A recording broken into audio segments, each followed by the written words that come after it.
Thank you. We have Scott McKeen today. He's a councillor with Edmonton City, of course, at Edmonton City Hall. And we are having a section for election special. So we are giving a platform to all the candidates to at least say a word to you so you get to know them and get to know what they stand for and what they are running for. So we start by giving Scott McKeen the chance to introduce himself. Thank you very much. My name is Scott McKeen. I'm the City Councillor for Ward 6, which is the greater downtown, stretches from 149th Street to Commonwealth Stadium and 111th Avenue to the river. This was my first term on council. Before that, I was a journalist. So I was a journalist for nearly 30 years, 24 of those at the Edmonton Journal. 12 of those years, I covered City Hall for the Journal, and 8 as a columnist. So I offered opinions on civic issues, but it really sort of got in my blood too. I could see how important city government was for the lives of Edmontonians. So it was very direct, and so I offered myself up for election last time and got elected. Thank you. So for sure you have unfinished business at City Hall. Yeah. So you want to talk us about some of the things you hope you can be given more time to go finish at City Hall? You know, I think we were fortunate. We have strong communities in the ward, and with their help, we accomplished a lot. Ward 6, the greater downtown, I would argue, was the driver of the Edmonton economy during the slump.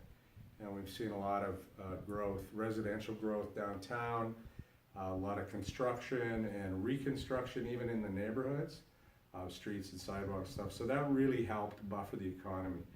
The thing that still pulls at my heart, and I think we have to really focus on in this coming term, is housing the homeless. We have a large homeless population. Even though Edmonton has actually done very well, we've housed 6,000 people since the 10-year plan to end homelessness was launched about 8 years ago. But there's a population within that of really vulnerable people with profound mental illness and chronic addiction issues, trauma issues. We have to house those people, first of all, because it's the right thing to do. They're vulnerable, they're ill, they're wounded. This should not be treated as a criminal justice issue, it should be treated as a healthcare issue. We have an example in the ward of Ambrose Place, and they're doing just that. And that population in Ambrose Place, their calls or their visits to hospital are way down. And they don't have the numbers yet, but I know their calls for service to paramedics and police will be way down.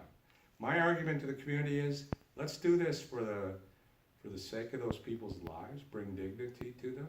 But in doing so, we will save tens of millions of dollars.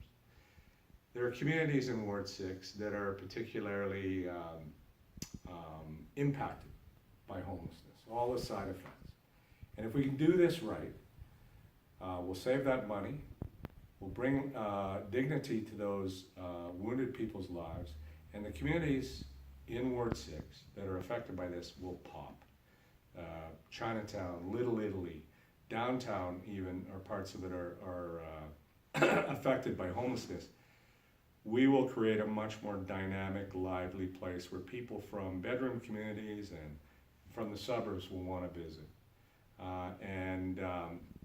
So that's my number one goal. I think it's realistic. All 3 orders of government are on board right now, but it's up to the city to find the sites around Edmonton, not all in this area.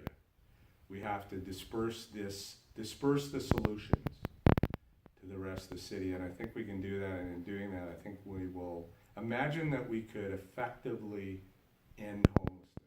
I think we'd be the first major city in North America to do it. I think it's within our grasp. I don't think it's unreasonable, and I think it would impact the lives not just of those people we're housing, but thousands of others who live in the core communities, but also take a burden off Alberta Health Services budgets, the Edmonton Police Services budget, paramedic budget, bylaw officers budgets. There's just so many reasons to do this. I would love to get one more term to fight for that. Thank you. So any other thing you want to add, Councillor McKeen? Well, I think that the only thing I would add, is that one term for any city councillor it's a steep learning curve. The job is very technical. I don't think I even had an appreciation of that, even though I covered council. So I think I would love to have this second term because I'll be more effective. You learn which levers to pull and which buttons to push to get things done. I've learned a lot more about how to work with my council colleagues, work with administration to get things done. And this ward deserves strong leadership and someone that can really effectively get things done for the ward. I would love to have that role, but you know the way I see this really? This is an offer to the community. I'm willing to work really hard on behalf of the citizens of Ward 6 again, but I understand it is their choice and I will respect whatever choice they make. Thank you very much. And that is Councillor Scott McKeen, who is running for re-election. Thank you for watching Diversity Magazine TV or videos on election special. Follow us on Facebook, Twitter, LinkedIn, Google+, and watch our videos on YouTube. Thank you and have a good day.